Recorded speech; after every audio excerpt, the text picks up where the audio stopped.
Hi everyone, in front of me I've got HUAWEI Nova 11i, and let me share with you how to soft reset this device.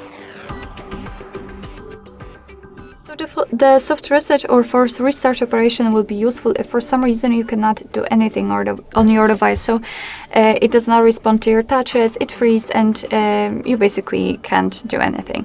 So in order to force restart your device, you have to press the power button, which is located here, and the volume down button together in around like 10 seconds until you will see the black screen. So let me press both of those buttons and ignore that we just made the screenshot. Just press it and keep pressing and keep pressing and keep pressing.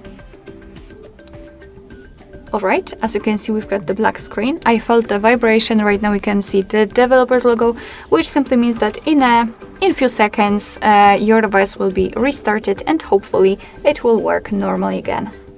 Alright, so that will be all. Thank you so much for watching. I hope that this video was helpful, and if it was, please hit the subscribe button and leave the thumbs up.